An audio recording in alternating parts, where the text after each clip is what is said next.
사도신경으로 신앙 고백하시겠습니다.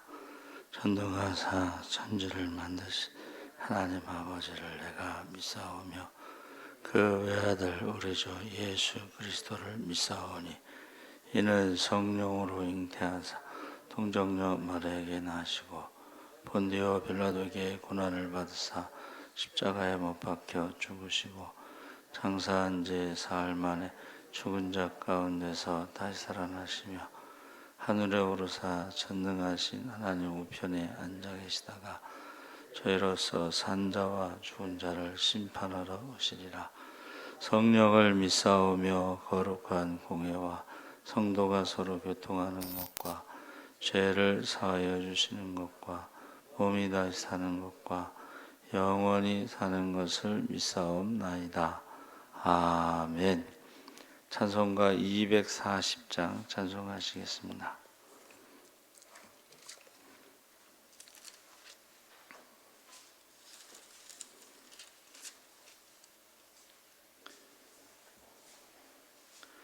찬송가 240장 찬송하시겠습니다.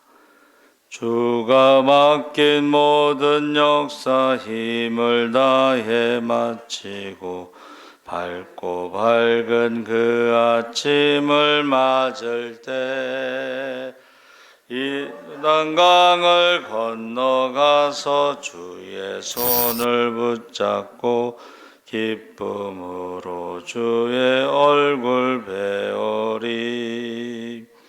나의 주를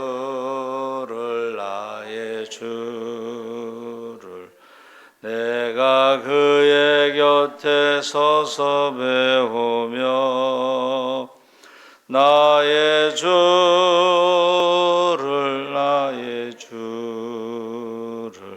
손에 못자국을 보아 알겠네. 하늘나라 올라가서 주님 앞에 절하고 온유하신 그 얼굴을 배울 때 있을 곳을 예비하신 그 신사랑 고마워 나의 주께 기쁜 찬송 드리리. 나의 주를 내가 그의 곁에 서서 배우며 나의 주를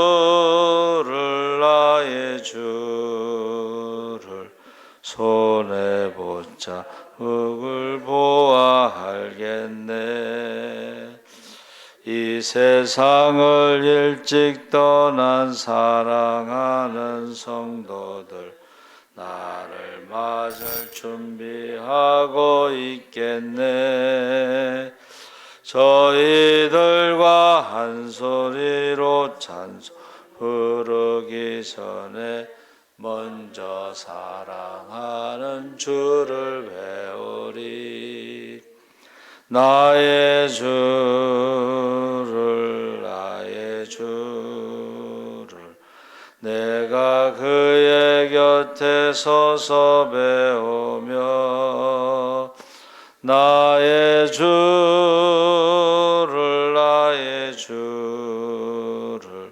손에 못자국을 보아 알겠네.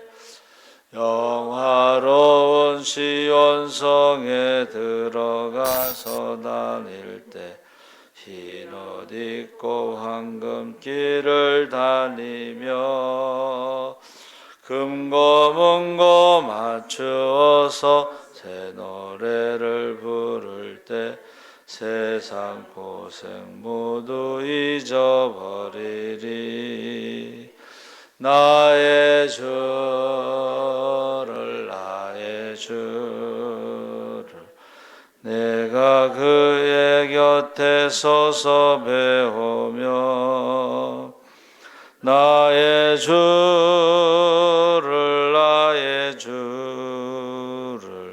손에 못자국을 보아 알겠네. 아멘. 하나님 말씀은 시편 49편 1절에서 4절까지 말씀을 보겠습니다. 837쪽에 있습니다.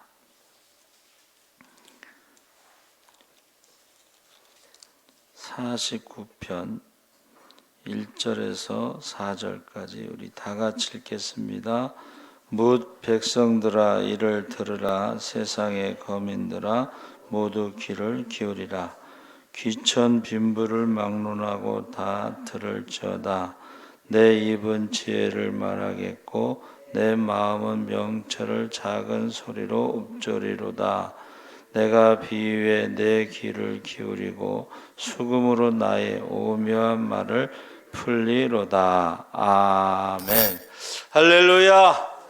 좋은 아침입니다. 잘 오셨습니다. 감사합니다. 말씀의 제목은 지혜를 들으라. 지금부터 하는 얘기를 정말 잘 들으라는 것인데, 이 고라 자손이 쓴 시편 49편은 지혜와 명철을 말할 것이고, 그것은 비유 그리고 오묘한 말. 이 오묘하다는 말이요, 수수께끼라는 뜻이 있습니다. 수수께끼. 그래서 사실은 이 지혜라고 하는 것은 새로운 지식이 아니고 모두 동의하고 그렇다는 것을 알지만 그렇게 살지 않는 진리를 생생하게 비교, 대조, 비유 등을 통해서 이렇게 새롭게 들려지는 것이다. 그래서 인생에 있어서 참으로 당연한 지혜를 우리에게 들려줄 것이다 그랬습니다. 그래서 여기서 빈부귀천이라는 것은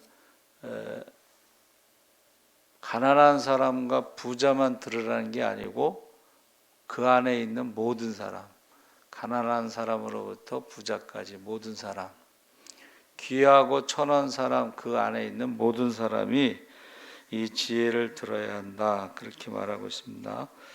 그래서 비슷한 표현이 반복되면서 강조하고 있는데 5절 6절에 제약이 나를 따라다니며 나를 에워싸는 환난의 날을 내가 어찌 두려워하랴. 이 두려워한다는 것은 공포보다는 염려하고 걱정하며 불안해한다는 의미에 더 가까운데, 반대말은 이제 평온하고 안정감을 느끼는 상태라고 할 수 있습니다. 근데 우리가 살아가면서 평안하고 안정감을 느끼는 시간이 얼마나 될까? 그렇게 많지 않다는 것입니다. 솔직히 말하면 그런 날이 있을 수는 있지만 계속되지는 않는다. 그래서 행복은 잠시의 행복으로 끝난다. 이것이 해결되면 괜찮을라나 생각했는데 또 다른 문제가 생긴다. 그래서 우리나라 말에는 산 넘어 산, 강 건너 강. 영어로는요, 알프스 산이 있죠. 알프스 산, 알프스 온 알프스. 알프스 산을 겨우 올라가는데 또 그 위에 알프스 산이 또 있어. 그래서 저도 이제 어렵게 살아서 그런지 이제 졸업하면 괜찮을라나, 뭐 결혼하면 괜찮을라나 계속. 그러니까 사실은 우리에게 평안과 안정과 행복 이런 것이 오래가지 않고 영원하지도 않다 하는 것을 말해주고 있습니다. 그래서 문제 없는 날이 없는데 이것은 결국은 죄와 죄인들의 문제다. 그러니까 나도 죄를 짓지만 내 주변의 사람들도 죄를 지으며 살아가니까 항상 이게 문제가 생기고 불안하고 그렇다는 거죠. 서로 믿지 못하고 사기치고, 이 북한에서 내려온 사람들이 적응을 못하는 것 중에 하나가 자유민주주의, 자본주의 경제에 사기꾼이 많다는 거예요. 사기꾼이.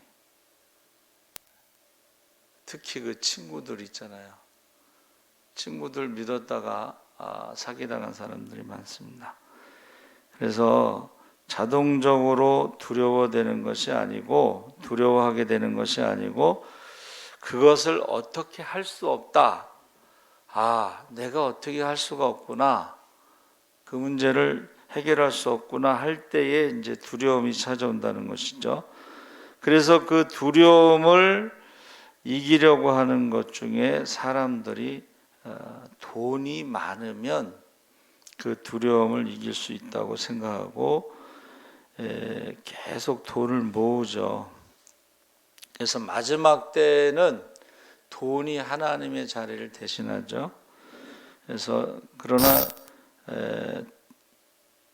우리가 흔히 말할 때에 천만인이 나를 에워싸 진친다 하여도 나는 두려워하지 아니하리이다. 여호와께서 나를 붙드심이로다. 이게 하나님 자리를 돈이 다 들어가는 거야. 천만인이 나를 에워싸 진친다 하여도 나는 두려워하지 아니하는데 그것은 나는 돈이 많기 때문이다. 하나님의 자리에 돈이 다 들어간다는 것이죠. 그런데 우리가 돈으로 해결할 수 없는 것이 있다. 이 돈으로 해결할 수 있는 것은 어떤 물질적인 문제는 돈으로 해결할 수가 있습니다. 그런데 돈으로 해결할 수 없는 것이 많죠. 그래서 대표적으로 이제 죽음의 문제는 돈으로 해결할 수가 없어요. 돈이 아무리 많아도 죽죠. 그래서 우리 현대건설 회장하고 삼성그룹 회장이 죽을 때도 사람들이 돈이 많아도 다 죽는구나. 어떻게 할 수가 없구나. 그런 이야기를 하죠. 그래서 우리가 돈이 아무리 많아도 이 땅의 것은 죽음으로 끝난다. 그래서 12절에 그 말씀이 핵심으로 나와 있습니다. 그리고 두 번째는 이게 중요해요. 이제 죽음 이후의 삶은 이 땅에서 결정된다. 이 땅에서 어떻게 사느냐에 따라서 다음 세계의 삶이 결정된다. 그래서 옛날에 유머가 있었어요. 전두환 대통령하고 노태우 대통령이 이제 죽어서 딱 갔는데 전두환 대통령이 짜장면 배달하고 있더래. 그런 표현이 있었어요. 그랬더니 불평을 막 하니까 노태우는 지금 굶고 있다. 그런 식으로 그런 유머가 있었어요. 이 땅에서 어떻게 사느냐가 그 다음 삶이 결정된다. 죽음 이후의 삶은 이 땅에서 결정된다. 그래서 이 죽음은요, 돈이 많아도 피할 수가 없죠. 그래서 여러분, 돈으로 할 수 있는 것은 물질적인 것에 한정되는데 몇 가지 소개하면 돈으로 집은 살 수 있지만 가정은 살 수가 없다. 그러니까 돈이 많아도 이혼하는 사람, 돈이 많은 사람들이 더 많이 이혼하는 것 같아요. 그러니까 집은 살 수 있어도 가정은 살 수가 없다. 돈으로 침대는 살 수 있지만 잠을 살 수는 없다. 아무리 비싼 침대를 샀어도 불면증에 시달리는 사람들 있죠.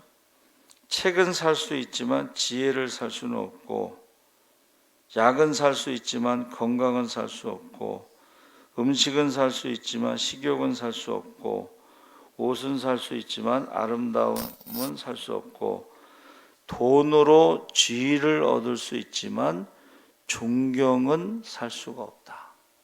돈이 많다고 해서 지위가 높다고 해서 사람들이 존경하는 건 아니죠. 쾌락은 얻을 수 있지만 행복은 얻을 수 없다. 그러니까 우리가 돈으로 할 수 있다라는 것은 물질적인 것에 한정된 것이고 그 외의 것은 돈으로 살 수 없다는 것을 말해주고 있습니다. 그래서 사실 돈이 아무리 많아도 절대적으로 얻을 수 없는 것이 바로 생명이죠. 그래서 우리가 가장 중요한 것이 바로 생명은 물질적인 돈으로 값을 매길 수 없다. 당연히 돈으로 할 수 있는 일이 아니다. 따라서 모든 사람의 앞에는 죽음이 기다리고 있다. 이 죽음은 육체의 죽음뿐 아니라 영원한 죽음이 포함된다는 것이 13절 이후에 다뤄지고 있습니다. 그래서 우리가 부인하고 싶어도 부인할 수가 없어요. 그렇죠? 그래서 사람들이 이 땅에서 많이 막 쌓아두려고 하지만 그 쌓아두는 것이 죽음의 문제를 해결할 수가 없다. 그래서 예수님이 이 땅에 오셔서 죄와 죽음의 문제를 해결해 주셨습니다. 그래서 누구누구 기념관, 누구 도로, 뭐 건물명 이런 것이 있다는 것은 뭐예요? 기념관, 누구 도로 뭐 이런 것이 있다는 것은 그 사람들이 다 죽었다는 얘기예요. 그렇죠? 그래서 돈으로 해결할 수가 없습니다. 그래서 시편 기자가 지금 첫 번째 결론이 이 땅에서 사람은 존귀할 수 있다. 화려하게 많은 것을 가지고 누리면서 살 수 있다. 남들의 부러움을 한 몸에 받으며 살 수 있다. 자신의 이름을 이곳저곳에 남길 수도 있다. 하지만 그렇게 영원히 살지를 못한다. 우리가 잘 아는 소크라테스가 너 자신을 알라는 것은 그 신전, 그리스 신전에 너 자신을 알라 이렇게 써 있어요. 그 다음에 왼쪽 기둥인지 모르겠지만 반대쪽에는 너는 사람이기 때문에 신이 아니기 때문에 죽는다. 너 자신을 알라는 게 뭐예요? 너는 신이 아니기 때문에 죽는다. 그렇게 써 있다는 거예요. 그래서 죽음 이후의 삶은 이 땅에서 결정되는데 돈을 하나님으로 삼는 것이 문제다. 돈이 많고 적은 게 문제가 아니고 돈을 하나님으로 삼는 사람들은 그 종말이 어때요? 그 종말이 결국 사망으로 지옥으로 끝나는 거죠. 돈을 하나님으로 삼는 사람들은 결국 영원한 죽음이 그들의 목자 노릇을 할 것이고, 그래서 하나님 대신에 돈을 하나님으로 삼는 어리석은 자와 사망을 목자와 양으로 말하고 있습니다. 그러니까 돈은 나의 목자시니 내게 부족함이 없으리로다. 이 말은 이 땅에서 물질적인 것에 한정된 것이고 결국 죽으면 돈을 가지고 갈 수도 없고 다 두고 가야 되잖아요. 그런데 돈을 하나님으로 삼은 사람들은 결과가 사망이고 지옥이다 하는 것입니다. 그래서 누가 나의 목자인가? 여호와는 나의 목자시니 내게 부족함이 없다고 했을 때에 그 영원한 목자가 한번 정해지면, 영원한 거처가 정해지면 바뀌지 않는다는 거예요. 이 땅에서 아무리 천도제를 지내고 뭐 연옥교리에서 헌금을 하더라도 이미 죽은 사람이 결정된 그곳이 바뀌지 않는다는 거예요. 그건 쉽게 말하면 사기치는 거예요. 죽음을 가지고 장사하는 거예요. 아니 천도제 지낸다고 좋은 곳으로 가면은 돈 있는 사람들은 다 좋은 데로 가고 돈 없는 사람들은 다 나쁜 데로 가야 되잖아요. 그게 아니라는 거예요. 그래서 저와 여러분이 지금 누구를 목자로 삼고 살아가고 있느냐, 이것이 굉장히 중요합니다. 로마서 3장 23절 24절에 모든 사람이 죄를 범하였으며 하나님의 영광에 이르지 못하더니 그리스도 예수 안에 있는 속량으로 말미암아 하나님의 은혜로 값없이 의롭다 하심을 얻은 자 되었느니라. 베드로전서 1장 18절 19절에 너희가 알거니와 너희 조상이 물려주는 헛된 행실에서 대속함을 받은 것은 은이나 금같이 없어질 것으로 된 것이 아니요 오직 흠없고 점 없는 어린 양 같은 그리스도의 보배로운 피로 된 것이니라. 할렐루야. 그러니까는 돈으로요 생명도 살 수도 없고 영생도 살 수도 없고 천국도 살 수 없습니다. 그것은 하나님이 주시는 거죠. 그래서 16절 20절에 이제 반복해서 강조하고 있는데, 영원한 관점에서 하나님을 믿고 살아가는 자는 두려워하지 말아야 한다. 16절에 영원한 삶으로 나를 영접하실 것이고 사막의 음침한 골짜기에서 보호하시고 구원하실 것이다. 그래서 이 땅에서 무언가를 쌓으려고 하는데 그것이 결국 우리의 죄의 문제와 죽음의 문제와 영생의 문제를 해결할 수 없다는 것을 가르쳐주고 있습니다.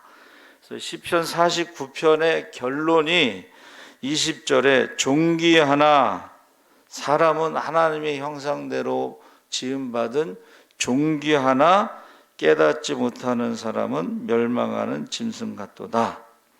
12절에 장구하지 못한다는 말과 20절에 깨닫지 못한다는 말이 같은 말입니다. 그래서 저와 여러분이요 속으면 안 돼. 이게 안 믿는 사람들이 자꾸 뭔가 쌓으려고 하고 가지려고 하고 그러면은 문제가 해결될 것처럼 영원히 살 것처럼 살아가니까 믿는 사람들도 흔들린다는 거예요. 믿는 사람들도. 혹시 돈이 많아서 뭐 헌금을 많이 하면 천국에 갈 수 있지 않을까? 이런 쓸데없는 생각이 들어올 때가 있다는 것이죠. 그래서 저와 여러분이 돈을 의지하고 자랑하는 자들의 이 땅에서의 삶이 영원하지 않다는 것을 알면서도 마치 그런 것처럼 산다. 영원히 살 것처럼. 그런데 하나님을 의지하고 자랑하는 자도 동일하게 이러한 것에 흔들릴 때가 있다 하는 것입니다. 그래서 한 사람이 두 주인을 섬기지 못하는데 하나님이냐 돈이냐, 하나님을 잡으면 돈을 놓치는 거고 돈을 잡으면 하나님을 놓치, 두 주인을 섬길 수 없다 그랬잖아요. 이게 이제 아까 말씀드린 수수께끼인데 어떻게 하면 두 개를 잡을 수 있을까? 어떻게 하면 두 개를 잡을 수 있냐면, 하나님을 잡으면 하나님 안에 돈이 있다는 거예요. 할렐루야. 무슨 말인지 아시죠? 돈을 잡으면은 그게 우상이 돼서 멸망으로 끝나지만 하나님을 잡으면 그 안에 돈도 있고, 솔로몬이 지혜를 구했을 때 구하지 않은 부귀 영화가 다 있었다는 거예요. 그러니까 저와 여러분이 속으면 안 돼요. 세상 사람들은 돈을 잡지만 우리는 하나님을 잡아야 돼요. 그러면 그 안에 여호와는 나의 목자시니 내게 부족함이 없으리로다. 그게 수수께끼입니다. 수수께끼의 답이에요. 근데 많은 사람들이 어떻게 해요? 돈 벌기 위해서 주일날 예배 안 드리고, 돈 벌기 위해서 예배 안 드리고, 기도도 안 하고, 말씀도 안 보고 그러잖아요. 근데 항상 여러분, 먼저 그의 나라와 그 일을 구하면 이 모든 것을 다 하실 줄 믿습니다. 그래서 지혜는 이제 호크마라고 하는데, 여기 시편 49편에서 쓰인 지혜는 호크 모트라는 단어를 써서, 이건 구약에 5번 나오는데 울타리, 손, 말씀, 중보기도, 십자가 이런 뜻인데, 결국은 하나님의 모든 지혜와 하나님의 모든 능력과 하나님의 모든 축복은 십자가라는 거예요. 여러분, 십자가가 바로 그 비밀이라는 거예요. 십자가, 자기를 부인하고 십자가를 지고 주님을 따르잖아요. 거기에 하나님의 지혜가 있고 하나님의 축복이 있고 하나님의 능력이 있고 하나님의 인도하심이 있고 거기에 다 있다는 거예요. 근데 많은 세상 사람들은 십자가를 저주로 생각하지만 우리는 성경에 나오는 그 비밀이 바로 십자가예요.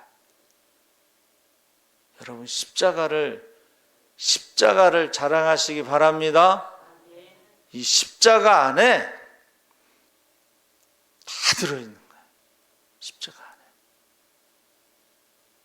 안에. 많은 사람들이 십자가를 지기를 싫어하고 십자가를 버리고 주님을 떠나는데 주님을 떠나서는 결코 우리가 살 수도 없고 구원받을 수도 없고 문제가 해결되지도 않습니다. 그래서 여러분 결코 지혜를 들으라는 것이 그 지혜의 핵심이 바로 십자가예요. 그게 우리를 보호하고 그것이 우리를 지켜주고 있다 하는 것을 꼭 믿으시기 바랍니다. 아멘. 살아계신 하나님 아버지 감사합니다. 지혜를 들으라. 우리에게 오묘한 수수께끼 같은 말씀에 우리가 세상 사람들은 돈을 하나님으로 섬기지만 그 돈은 물질적인 것, 이 세상에 한정된 것입니다. 그러나 우리가 하나님 십자가를 붙잡으면 이 세상에서도 부활의 영광 가운데, 능력 가운데, 축복 가운데, 기적 가운데 살아갈 수가 있고